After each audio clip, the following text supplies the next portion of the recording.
ബിജെപിയിൽ സ്ഥാനാർത്ഥി തർക്കം പൊട്ടിത്തെറിയിലേക്ക്. പി എസ് ശ്രീധരൻപിള്ളയ്ക്ക് തിരിച്ചടി. പത്തനംതിട്ടയിൽ ശ്രീധരൻപിള്ളയെ വെട്ടി കെ സുരേന്ദ്രൻ സ്ഥാനാർത്ഥി. പിള്ള മത്സരിക്കേണ്ടെന്ന ബിജെപി കേന്ദ്ര നേതൃത്വം. പി കെ കൃഷ്ണദാസും എം ടി രമേശും പട്ടികയിൽ നിന്ന് ഒഴിവായി. വിശദാംശങ്ങൾ നൽകാൻ ശരത് ചേരുകയാണ്. ശരത്, മുതിർന്ന നേതാക്കളൊക്കെയും പട്ടികയിൽ നിന്ന് പിന്തള്ളപ്പെടുന്ന ഒരു സാഹചര്യം. ഏറ്റവും കൂടുതൽ തിരിച്ചടിയായിരിക്കുന്നത് പി എസ് ശ്രീധരൻപിള്ളയ്ക്ക് തന്നെയാണ്. ബിജെപിയുടെ കേന്ദ്ര നേതൃത്വം ഇടപെടുമ്പോൾ മാനദണ്ഡങ്ങൾ എന്തെല്ലാമാണ് സ്ഥാനാർത്ഥി നിർണയത്തിൽ? വിശദാംശങ്ങൾ. ക്രിസ്റ്റീൻ, ബിജെപിയുടെ കേരളത്തിലെ സ്ഥാനാർത്ഥി നിർണയ ചർച്ചകളൊക്കെ തന്നെ പൂർത്തിയാകുമ്പോൾ സംസ്ഥാന പ്രസിഡന്റ് പി എസ് ശ്രീധരൻപിള്ളയ്ക്ക് പാർട്ടിയിലുള്ള തന്റെ പിടി പൂർണ്ണമായും ഇല്ലാതാകുന്ന സാഹചര്യം തന്നെയാണ് ഉണ്ടായിരിക്കുന്നത്. അതിന്റെ വ്യക്തമായ സൂചനകളാണ് സ്ഥാനാർത്ഥി നിർണയത്തിന് ശേഷം ഇപ്പോൾ പുറത്തു വന്നുകൊണ്ടിരിക്കുന്നത്. നേരത്തെ പത്തനംതിട്ട സീറ്റിനെ ചൊല്ലി പാർട്ടിയിൽ വലിയ ഒരു തർക്കം തന്നെയായിരുന്നു നിലനിന്നത്. ആ തർക്കത്തിൽ പ്രധാനമായും കാരണമായത് പി എസ് ശ്രീധരൻപിള്ളയ്ക്ക് പത്തനംതിട്ട സീറ്റിൽ മത്സരിക്കണമെന്നുള്ള താല്പര്യമുണ്ടായിരുന്നു. അത് അദ്ദേഹം കേന്ദ്ര നേതൃത്വത്തെ അറിയിക്കുകയും ചെയ്തിട്ടുണ്ടായിരുന്നു. അതേസമയം തന്നെ സംസ്ഥാന ജനറൽ സെക്രട്ടറിയായ കെ സുരേന്ദ്രനും ഇതേ താല്പര്യത്തോടുകൂടി പത്തനംതിട്ട സീറ്റ് തന്നെ മത്സരിക്കാൻ വേണമെന്ന് ആവശ്യപ്പെടുകയും ചെയ്തിരുന്നു. ഇതുകൂടാതെ കേന്ദ്രമന്ത്രി അൽഫോൺസ് കണ്ണന്താനവും പത്തനംതിട്ട സീറ്റിന് വേണ്ടിയുള്ള പിടി മുറുക്കിയിരുന്നു. എന്നാൽ ഇന്നലെ ചർച്ചകൾക്ക് ശേഷം ബിജെപി സംസ്ഥാന അധ്യക്ഷൻ പി എസ് ശ്രീധരൻപിള്ള പത്തനംതിട്ട സീറ്റിൽ മത്സരിക്കേണ്ടതില്ല എന്നുള്ള നിലയിലേക്ക് കാര്യങ്ങൾ പോകുന്നു എന്നാണ് ഈ ഘട്ടത്തിൽ മനസ്സിലാകുന്നത്. പ്രധാനമായും കെ സുരേന്ദ്രന്റെ സ്ഥാനാർത്ഥിത്വത്തെ ഇല്ലാതാക്കാൻ വേണ്ടിയുള്ള നീക്കങ്ങൾ പല രീതിയിൽ പി എസ് ശ്രീധരൻപിള്ളയുടെ ഭാഗത്തു നിന്നും ഉണ്ടായിരുന്നു.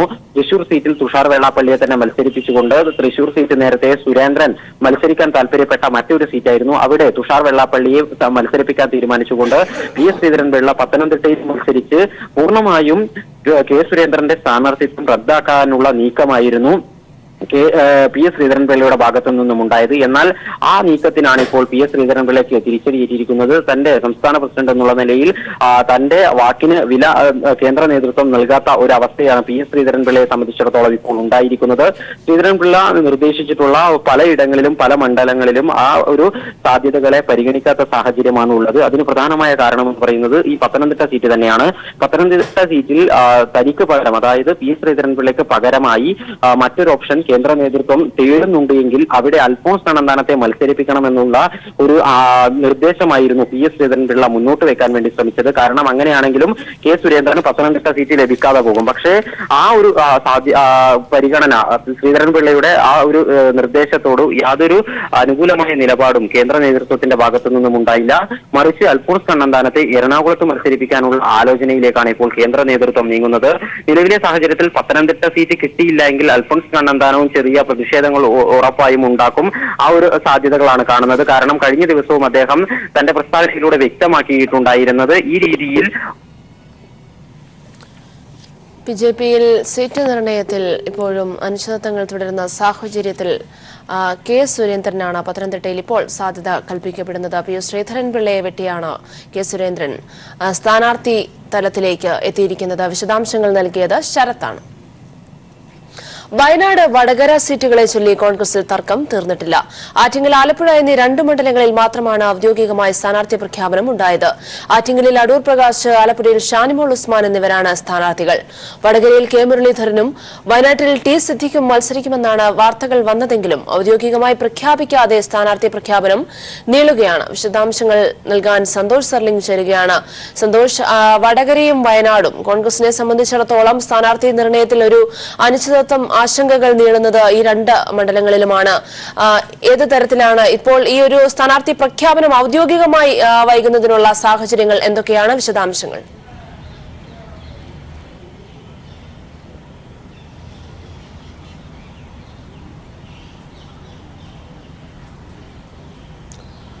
സന്തോഷ്, കേൾക്കാമെങ്കിൽ വടകരയും വയനാടും സംബന്ധിച്ച് UDF-ന് ഇപ്പോൾ സ്ഥാനാർത്ഥികളുടെ പേര് പലതും ഉണ്ടെങ്കിൽ പോലും ഒരു ഔദ്യോഗിക പ്രഖ്യാപനത്തിലേക്ക് നീങ്ങിയിട്ടില്ല.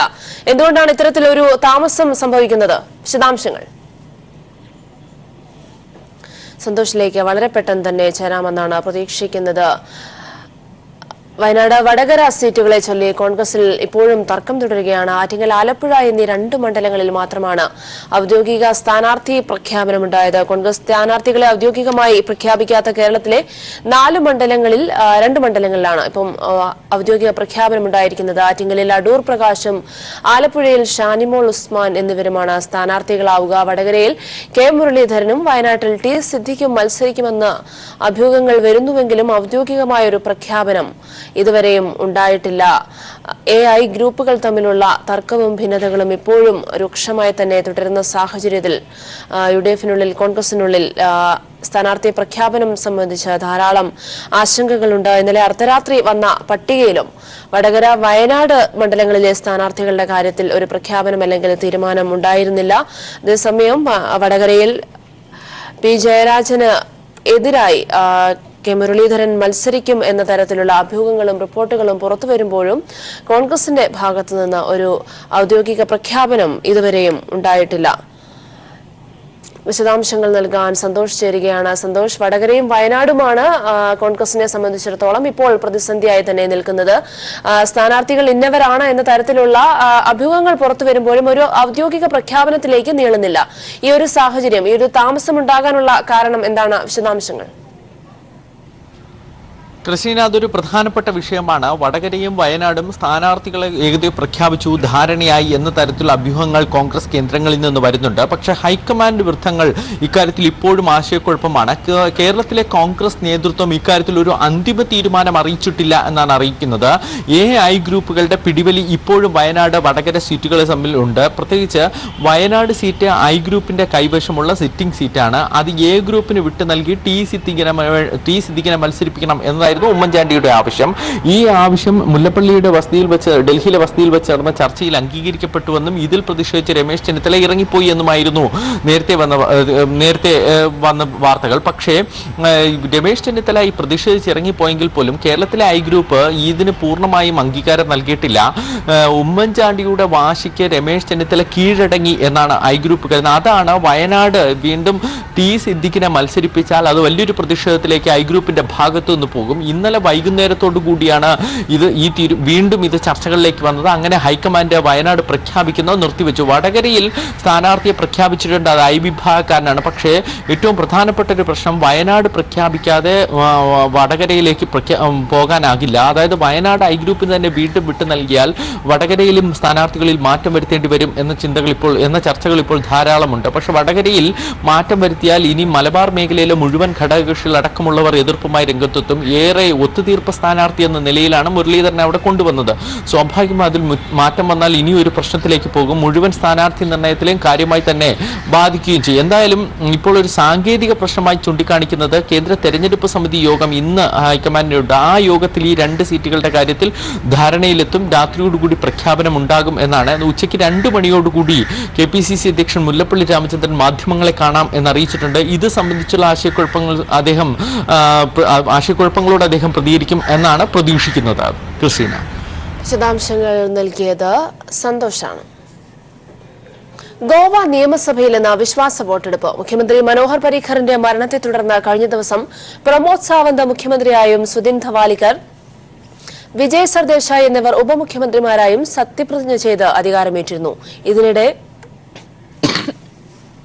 40-അംഗ നിയമസഭയിൽ ഏറ്റവും വലിയ ഒറ്റക്കക്ഷി എന്ന നിലയിൽ കോൺഗ്രസ് കഴിഞ്ഞ ദിവസം സർക്കാരുണ്ടാക്കാനുള്ള അവകാശവാദം ഉന്നയിച്ചിരുന്നു.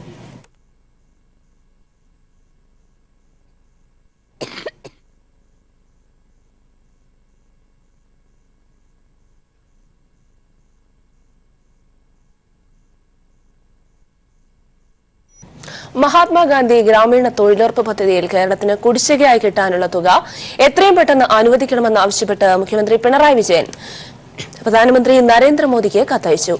2018 നവംബർ മുതലുള്ള വേതനത്തിന് 1154 കോടി രൂപ ഗ്രാമവികസന മന്ത്രാലയത്തിൽ നിന്നും കുടിശ്ശിക ഇനത്തിൽ ലഭിക്കേണ്ടതുണ്ട്. ഇതിനു പുറമെ ഭരണപരമായ ചെലവുകൾക്കായി 86.87 കോടി രൂപയും കുടിശ്ശികയാണ്. ഇത് പദ്ധതിയുടെ സുഗമമായ നടത്തിപ്പിനെ സാരമായി ബാധിച്ചിട്ടുണ്ട്. സമൂഹത്തിന്റെ ഏറ്റവും അടിത്തട്ടിൽ കഴിയുന്ന തൊഴിലാളികൾ ചെയ്ത ജോലിയുടെ വേതനം ലഭിക്കാതെ അങ്ങേയറ്റം പ്രയാസപ്പെടുകയാണെന്ന് മുഖ്യമന്ത്രി കത്തിൽ ചൂണ്ടിക്കാട്ടി. കൊല്ലം ഓച്ചിറയിൽ രാജസ്ഥാൻ സ്വദേശിനിയായ 13-കാരിയെ തട്ടിക്കൊണ്ടുപോയ സംഭവത്തിൽ 2 പേർ കസ്റ്റഡിയിൽ.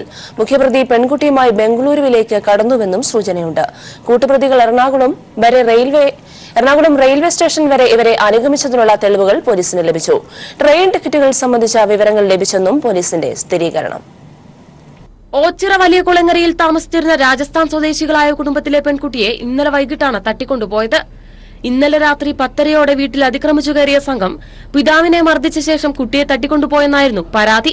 ഓച്ചിറ സ്വദേശിയായ റോഷനും 3 സുഹൃത്തുക്കൾക്കുമെതിരെയാണ് മാതാപിതാക്കൾ ഓച്ചിറ പോലീസിൽ പരാതി നൽകിയത്. ഇതിനു പിന്നാലെ പോലീസ് നടത്തിയ അന്വേഷണത്തിനൊടുവിലാണ് 4-അംഗ സംഘത്തിലെ 2 പേരെ കസ്റ്റഡിയിലെടുത്തത്. കുട്ടിയെ തട്ടിക്കൊണ്ടുപോകാൻ ഉപയോഗിച്ച കാർ കായംകുളത്ത് നിന്നും പോലീസ് കണ്ടെടുത്തു. കാർ വാടകയ്ക്ക് നൽകിയ ആളും പോലീസ് കസ്റ്റഡിയിലുള്ളതായാണ് സൂചന. സംഭവത്തിൽ 2 പേരെ കസ്റ്റഡിയിലെടുത്തിട്ടുണ്ടെങ്കിലും റോഷനെയും പെൺകുട്ടിയെയും കണ്ടെത്താനായിട്ടില്ല. റോഷൻ പെൺകുട്ടിയുമായി ബംഗളൂരുവിലേക്ക് കടന്നുവെന്നാണ് പോലീസിന് ലഭിച്ചിരിക്കുന്ന സൂചന. അതേസമയം റോഷനും പെൺകുട്ടിയും തമ്മിൽ പ്രണയത്തിലായിരുന്നുവെന്നാണ് പോലീസ് പറയുന്നത്. സമാന സംഭവം നേരത്തെ ഉണ്ടായപ്പോൾ പോലീസ് സ്റ്റേഷനിൽ വെച്ച് ഒത്തുതീർപ്പായിരുന്നു. കൊല്ലം അസിസ്റ്റന്റ് കമ്മീഷണറുടെ നേതൃത്വത്തിലുള്ള പ്രത്യേക സംഘമാണ് കേസ് അന്വേഷിക്കുന്നത്. റോഷനും പെൺകുട്ടിക്കുമായി അന്വേഷണം ഊർജിതമാക്കിയിരിക്കുകയാണ് പോലീസ്. ന്യൂസ് ബ്യൂറോ, കൊല്ലം. താമരശ്ശേരിയിലാണ് കോഴിക്കോട് ഇടതുപക്ഷ സ്ഥാനാർത്ഥി എ പ്രദീപ്കുമാർ ഇന്നലെ പര്യടനം നടത്തിയത്. താമരശ്ശേരി രൂപത അധ്യക്ഷൻ റെജിമിയോസ് ഇഞ്ചനാനിയലിനെ സന്ദർശിച്ച അദ്ദേഹം കൊടുവള്ളി താമരശ്ശേരി മേഖലകളിലെ സ്ഥാപനങ്ങളിലും സന്ദർശനം നടത്തി. UDF സ്ഥാനാർത്ഥിയും മണ്ഡലത്തിൽ പര്യടനം ആരംഭിച്ചു. കോഴിക്കോട് ഇടതുപക്ഷ സ്ഥാനാർത്ഥി എ പ്രദീപ്കുമാർ പ്രധാനമായും കൊടുവള്ളി താമരശ്ശേരി മേഖലകളിലാണ് പര്യടനം നടത്തിയത്. താമരശ്ശേരി രൂപത അധ്യക്ഷൻ റെജിമിയോസ് ഇഞ്ചനാനിയലിനെ കണ്ട അദ്ദേഹം വോട്ട് അഭ്യർത്ഥിച്ചു. കർഷക കുടിയേറ്റ ജനതയുടെ അവകാശങ്ങൾക്ക് വേണ്ടി ശബ്ദമുയർത്തിയ രൂപത അധ്യക്ഷൻ റെജിമിയോസ് ഇഞ്ചനാനിയൽ എ പ്രദീപ്കുമാറിന് എല്ലാ വിജയാശംസകളും നേർന്നു. ബിഷപ്പ് ഹൌസിൽ നിന്നും ഇറങ്ങിയ അദ്ദേഹം Thamarassery town Markaz garden college, കട്ടിപ്പാറയിലെ sanctuary de addiction centre, Alishan school, Saint Paul ആശ്രമം എന്നീ സ്ഥലങ്ങളിലെത്തി ജീവനക്കാരോടും വിദ്യാർത്ഥികളോടും അന്തേവാസികളോടും വോട്ട് അഭ്യർത്ഥിച്ചു.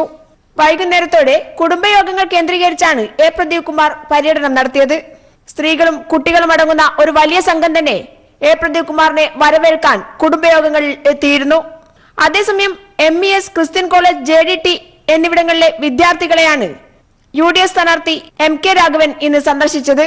10 വർഷമായി മണ്ഡലത്തിൽ താൻ വികസന പ്രവർത്തനങ്ങൾ നടത്തിയെന്ന് അവകാശപ്പെട്ടുകൊണ്ടാണ് MK രാഘവൻ വിദ്യാർത്ഥികളെ സമീപിക്കുന്നത്. PV Joshila, news bureau, Kozhikode.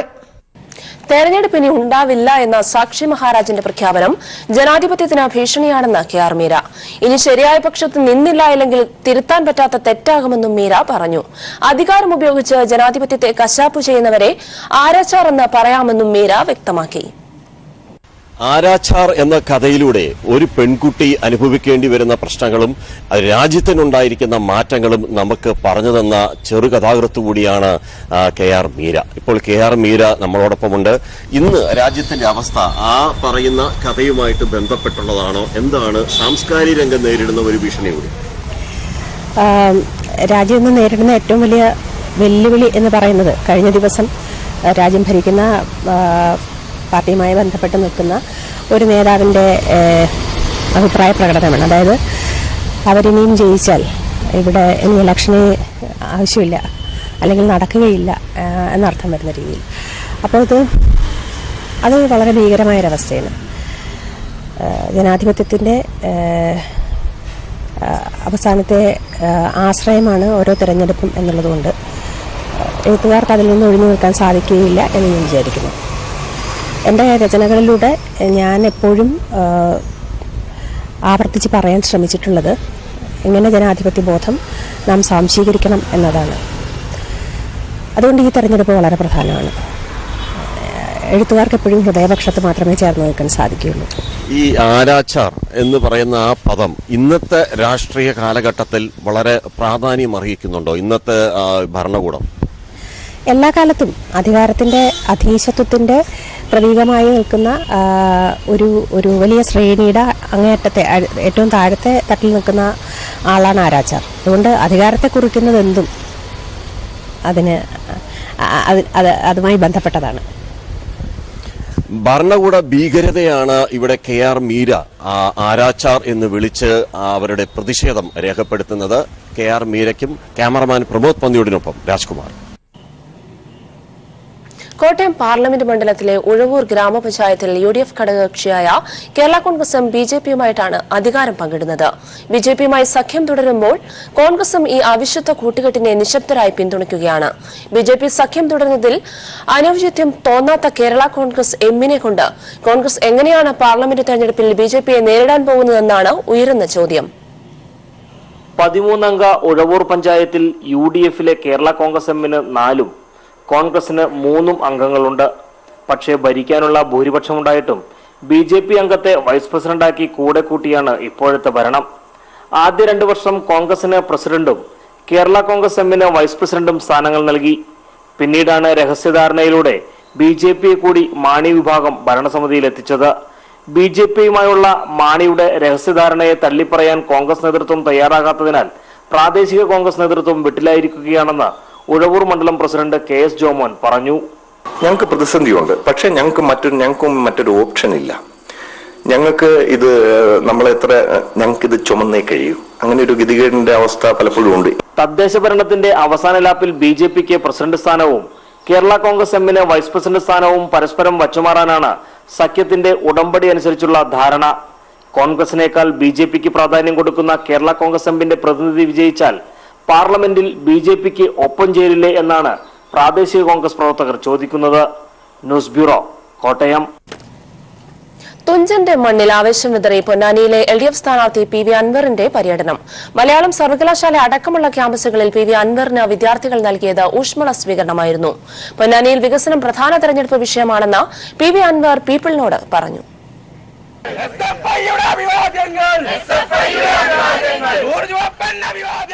Ponnani മണ്ഡലം LDF സ്വതന്ത്ര സ്ഥാനാർത്ഥി PV അൻവർ 2ാം ഘട്ട പര്യടനത്തിലാണ്. ചൊവ്വാഴ്ച തിരൂർ നിയോജക മണ്ഡലത്തിൽ PV അൻവർ വോട്ടർമാരെ കണ്ടു. തിരുനാവായിൽ നിന്ന് ആരംഭിച്ച പര്യടനം ആദവനാടാണ് സമാപിച്ചത്. മണ്ഡലത്തിലെ വികസനം തന്നെയാണ് പ്രധാന തെരഞ്ഞെടുപ്പ് വിഷയമെന്ന് അൻവർ പീപ്പിളിനോട് പറഞ്ഞു. സംസ്ഥാനത്ത് ഒരു ഏറ്റവും ചുരുക്കി പറഞ്ഞ കേന്ദ്രീയ വിദ്യാലയം പോലും ഇല്ലാത്ത ഒരു പാർലമെന്റ് മണ്ഡലം, വലിയ 2 റെയിൽവേ സ്റ്റേഷനുകളുള്ള ഏകദേശം ജില്ലക്ക് 60-70 കിലോമീറ്റർ റെയിൽപാതയുള്ള ജില്ലയിലൂടെ 36ഓളം അന്തർ സംസ്ഥാന ഇന്റർസ്റ്റേറ്റ് ട്രെയിൻസ് കടന്നു പോകുന്നുണ്ട്. 3-4 ട്രെയിനാണ് നിർത്തുന്നത്.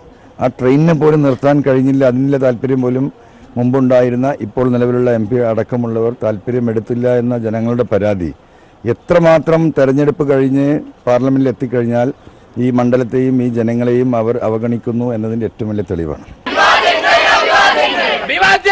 ഉച്ചയോടെ തിരൂർ തുഞ്ചൻ മെമ്മോറിയൽ ഗവൺമെന്റ് കോളേജിലെത്തിയ സ്ഥാനാർത്ഥിയെ വിദ്യാർത്ഥികൾ മുദ്രാവാക്യം വിളികളോടെ വരവേറ്റു. പിന്നീട് ക്ലാസ് മുറികളിലെത്തി ഹ്രസ്വമായ വോട്ടഭ്യർത്ഥന. മലയാളം സർവകലാശാലയിലും PV അൻവറിന് മികച്ച സ്വീകരണമാണ് ലഭിച്ചത്. വളരെ ആത്മവിശ്വാസത്തോടെയാണ് സ്ഥാനാർത്ഥി പ്രചാരണ പരിപാടികളുമായി മുന്നോട്ട് പോകുന്നത്. 2004 തെരഞ്ഞെടുപ്പിൽ പൊന്നാനി മാത്രമാണ് UDFന് ഒപ്പം നിന്നത്. ആ പൊന്നാനി പോലും പിടിച്ചടക്കാൻ കഴിയും എന്ന പ്രതീക്ഷയാണ് സ്ഥാനാർത്ഥി PV അൻവർ നമ്മോട് പങ്കുവച്ചത്. മലയാളം യൂണിവേഴ്സിറ്റി ക്യാമ്പസിൽ നിന്നും ക്യാമറാമാൻ ജിബേഷിനൊപ്പം AK ലതീഷ്.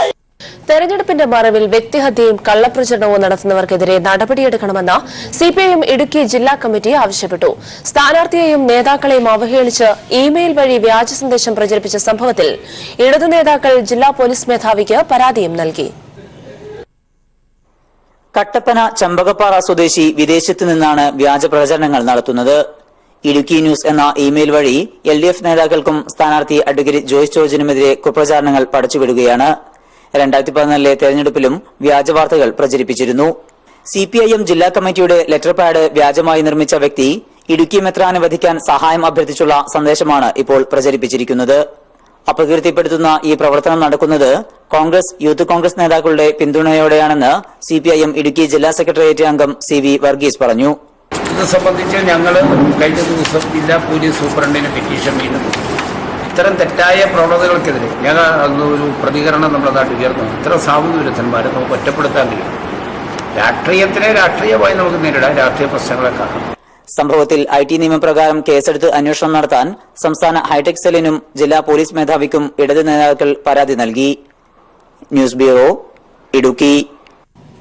അനൈക്യവും കലഹവുമായി കാസർഗോഡ് ലോക്സഭാ മണ്ഡലത്തിൽ UDF സ്ഥാനാർത്ഥിയുടെ പ്രചരണത്തിന് തുടക്കമായി. കാസർഗോഡ് DCC പ്രസിഡന്റുമായുണ്ടായ ഭിന്നതകളെ തുടർന്ന് പ്രചരണം നിർത്തിവെച്ച് പ്രതിഷേധിച്ച UDF സ്ഥാനാർത്ഥി രാജ്മോഹൻ ഉണ്ണിത്താൻ ഉന്നത നേതൃത്വത്തിന്റെ ഇടപെടലുകളെ തുടർന്ന് പിന്നീട് പ്രചരണം പുനരാരംഭിച്ചു. കാസർഗോഡ് മണ്ഡലത്തിൽ ആദ്യവട്ട പ്രചരണം പൂർത്തിയാക്കിയ LDF സ്ഥാനാർത്ഥി KP സതീഷ് ചന്ദ്രൻ ഈ മാസം 23-ന് പൊതുപ്രചരണ പരിപാടി ആരംഭിക്കും. മുൻഗണനാ ലിസ്റ്റിൽ പോലും പേരില്ലാതിരുന്ന രാജ്മോഹൻ ഉണ്ണിത്താനെ സ്ഥാനാർത്ഥിയായി അടിച്ചേൽപ്പിച്ചതിനെ തുടർന്നും അഡ്വക്കേറ്റ് B. സുബ്ബയ്യറയ്ക്ക് സീറ്റ് നിഷേധിച്ചതിലും പ്രതിഷേധിച്ച് കാസർഗോഡ് കോൺഗ്രസിൽ കലാപം കത്തിനിൽക്കെ സ്ഥാനാർത്ഥി രാജ്മോഹൻ ഉണ്ണിത്താൻ തന്നെ ഇടയ്ക്ക് പ്രചാരണം നിർത്തിവെച്ചത് UDF-നെ പ്രതിസന്ധിയിലാക്കി. രാജ്മോഹൻ പിന്നീട് പ്രചാരണം പുനരാരംഭിച്ചെങ്കിലും കോൺഗ്രസിന്റെ ജില്ലാ നേതൃത്വത്തിൽ ഭിന്നത ശക്തിയായി തുടരുകയാണ്. DCC പ്രസിഡന്റ് അക്കിം കുന്തിലിന്റെ പ്രവർത്തന ശൈലിയോട് യോജിക്കാനാകുന്നില്ലെന്ന് പറഞ്ഞാണ് രാജ്മോഹൻ ഉണ്ണിത്താൻ പ്രതിഷേധിച്ചത്. DCC ഭാരവാഹികളിൽ ഒരു വിഭാഗം രാജ്മോഹൻ ഉണ്ണിത്താന്റെ അഭിപ്രായത്തെ പിന്തുണയ്ക്കുന്നു. പിന്നീട് കോൺഗ്രസ് UDF നേതൃത്വം ഇടപെട്ടാണ് ഉണ്ണിത്താന്റെ പ്രതിഷേധം ശമിപ്പിച്ചത്. പ്രശ്നങ്ങൾ പരിഹരിച്ചതായി രാജ്മോഹൻ ഉണ്ണിത്താൻ പിന്നീട് മാധ്യമങ്ങളെ അറിയിച്ചു. ഇവിടെ എങ്ങും ഒരു അഭിപ്രായ വ്യത്യാസമില്ല. രാജ്മോഹൻ ഉണ്ണിത്താനെ കുറിച്ചോ എന്റെ സ്ഥാനാർത്ഥിത്വത്തെ കുറിച്ചോ ഒരു അഭിപ്രായ വ്യത്യാസമില്ല. ജില്ലാ കോൺഗ്രസ് കമ്മിറ്റി പ്രസിഡന്റായോ UDF കൺവീനറായോ ഇവിടെ കോൺഗ്രസിന്റെ നേതാക്കന്മാരോ UDF നേതാക്കന്മാരായോ ഒരു അഭിപ്രായ വ്യത്യാസവും ഇവിടെ ഇല്ല. ഇന്നലെ ഉച്ചയ്ക്ക് ശേഷം ഉണ്ണിത്താൻ പ്രചാരണ പ്രവർത്തനങ്ങൾ പുനരാരംഭിച്ചു. മഞ്ചേശ്വരം നിയോജക മണ്ഡലത്തിലായിരുന്നു പ്രചാരണ പരിപാടിക്ക് തുടക്കം. LDF സ്ഥാനാർത്ഥി KP സതീഷ് ചന്ദ്രൻ പ്രചാരണ രംഗത്ത് വലിയ മുന്നേറ്റം തുടരുകയാണ്. കാഞ്ഞങ്ങാട് നിയമസഭാ മണ്ഡലം സതീഷ് ചന്ദ്രന് ആവേശകരമായ സ്വീകരണമാണ് നൽകിയത്. ഈ മാസം 23 മുതൽ നിയമസഭാ മണ്ഡലങ്ങൾ കേന്ദ്രീകരിച്ചുള്ള പ്രചാരണ പരിപാടിക്ക് LDF തുടക്കം കുറിക്കുമെന്ന് തെരഞ്ഞെടുപ്പ് committee convener TV Rajesh MLA പറഞ്ഞു. വിദ്യാഭ്യാസ സ്ഥാപനങ്ങൾ, വ്യക്തികൾ, മറ്റ് പ്രധാനപ്പെട്ട കേന്ദ്രങ്ങൾ എന്നിവിടങ്ങളിലാണ് സ്ഥാനാർത്ഥി ഇപ്പോൾ സന്ദർശിച്ചുകൊണ്ടിരിക്കുന്നത്. 23-ന് ഒന്നാം ഘട്ട പര്യടനം ആരംഭിക്കും. സ്ഥാനാർത്ഥി പ്രഖ്യാപിച്ച ശേഷമുള്ള പ്രവർത്തനങ്ങളെല്ലാം വളരെ തകൃതിയായി നടന്നുകൊണ്ടിരിക്കുകയാണ്. പ്രചരണത്തിൽ പ്രത്യേകിച്ചും ബോർഡുകൾ, ചുമരെഴുത്തുകൾ, പോസ്റ്ററുകൾ ഇതെല്ലാം ഇതിനകം വന്നു കഴിഞ്ഞിട്ടുണ്ട്.